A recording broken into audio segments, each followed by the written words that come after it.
नमस्कार, मैं प्रमोद नारायण मिश्र मिठनपुरा पानी टंकी चौक स्थित जनक आयुर्वेद अनुसंधान संस्थान एवं चिकित्सा केंद्र में बैठा हूँ। मेरे साथ जाने माने बहुमुखी प्रतिभा के स्वामी डॉक्टर ललन तिवारी बने हुए हैं।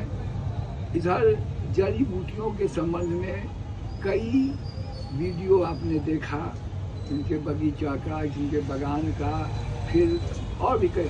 आज मैं जड़ी बूटियों से अलग हटके एक प्रश्न करने जा रहा हूँ, और वो प्रश्न है कि संगीत भी क्या औषधि है?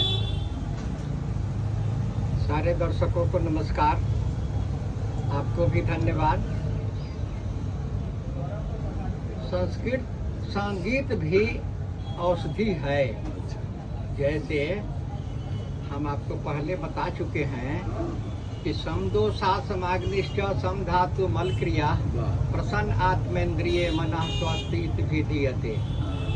तो जब फिजिकल रूप से हम ठीक है, हमारा सब तत्व ठीक है, तो इसको सब पैठ वाले लोग मान लेते हैं कि हाँ, ये आदमी स्वस्थ है। जांच कराता है और जब उसमें नॉर्मल आता है तो सब लोग कहता है कि सब पैठ वाले कहते हैं कि आप स्वस्थ हैं। लेकिन हमारा आयुर्वेद उस बात से नहीं मानता है।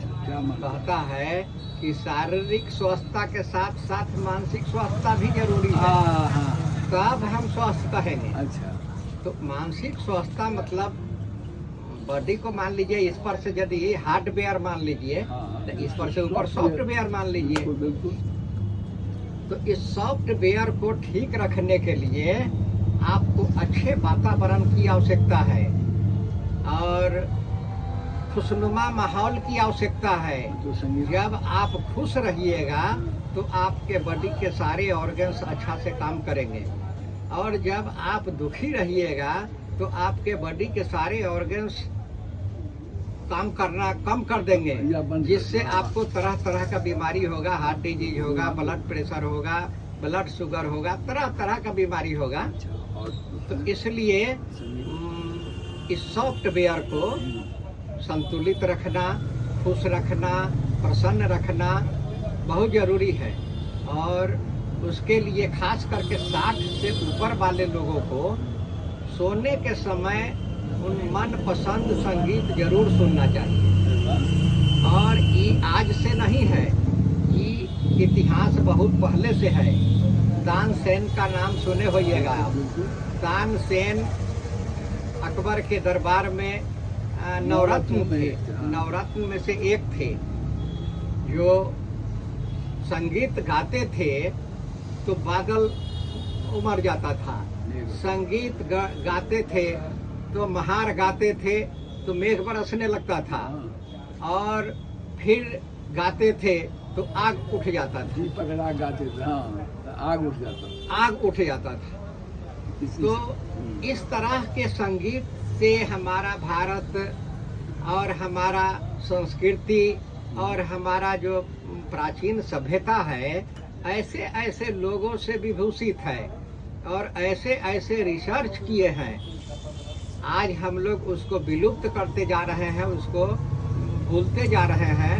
नहीं तो आज भी शरीर में संगीत सुनने से एक शांति का अनुभव होता है, मन प्रसन्न हो जाता है, आपका मन वहाँ चला जाता है जहाँ आप खुशी का अनुभव करते हैं, और उतना देर आपके शरीर का जो ऑर्गन्स है, बॉडी का जो ऑर्गन्स है, वो सब शांत हो जाता है। शांत होकर के अपना अपना काम करने लगता है।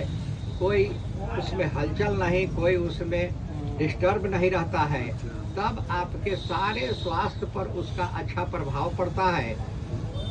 जैसे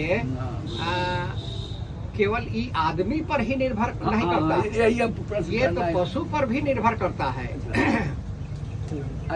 ये पशु पर भी निर्भर करता है, पेड़ पौधे पर भी निर्भर करता है। आप सुनते होइएगा कि हिरन पकड़ने वाला जो शिकारी होता है हाँ। वो गड्ढा खोद देता है अच्छा और उस पर हल्का हाँ। बिछा देता है, पत्ता उत्ता बिछा देता है ताकि हिरन को न बुझाए ये क्या है। और उस जगह केला का पेड़ होता है। हिरन को केला भी पसंद है और संगीत भी पसंद है, लेकिन हिरन बैठती नहीं है, वो खड़ा रहती है। उसका पैर ऐसा बनावट है जो बैठ नहीं पाती। और इधर गाछ पर बैठ करके या कहीं आर में बैठ करके शिकारी बांसुरी बजाने लगता अरे है। वाह। वो बांसुरी के धुन में इतना विभोर हो जाती है हिरन पता नहीं कि चलता। सुनते सुनते वो सो जाती है। और सो जाती है तो गिर के सोती है। जब गिरती है तो उसके बगल में तो गड्ढा है, वो वहाँ उस गड्ढा में फंस जाती है। तो इस तरह पशु पक्षी भी संगीत के प्रेमी होते हैं। आप हमारे बगीचा में चलिएगा हाँ। सुबह शाम तो इतने तरह के पक्षी कलरव करते हैं कि आपका मन खुश हो जाएगा। वो भी एक संगीत यदि है। उसमें 1 घंटा बैठिएगा तो अवसाद में जो होगा वो भी फिर चला आएगा अपने स्वाद में। हाँ। और जो जिसको पागलपन हो गया होगा हाँ। वो भी ठीक धीरे धीरे ठीक होने लगेगा यदि वैसे स्थान पर वो समय बिताने लगे तो। हाइपरटेंशन के शिकार या डिप्रेशन का शिकार जो हाँ, है। जो डिप्रेशन के शिकार हैं वो यदि वैसे स्थान पर 1 घंटा बैठ करके चिंतन मनन चिंतन करें तो हाइपरटेंशन, ये ब्लड प्रेशर, ब्लड शुगर, अवसाद, मानसिक संबंधी सब बीमारियों से उनको लाभ मिलेगा। वैसे चलते चलते एक हास्य के रूप में मैं पूछना चाहता हूँ कि भैंस के आगे बीन बजाए भैंस रही पगुराई। हाँ, भैंस सब हम तो हिरन के बारे में कहे हैं। हम तो हिरन के बारे में कहे हैं। घोड़ा और गधा में अंतर होता है। तो आप घोड़ा का तुलना गधा से करने लगिएगा, हिरन का तुलना भैंस से करने लगिएगा तो ये आपके प्रश्न में बाटा लग जाएगा। इसलिए जो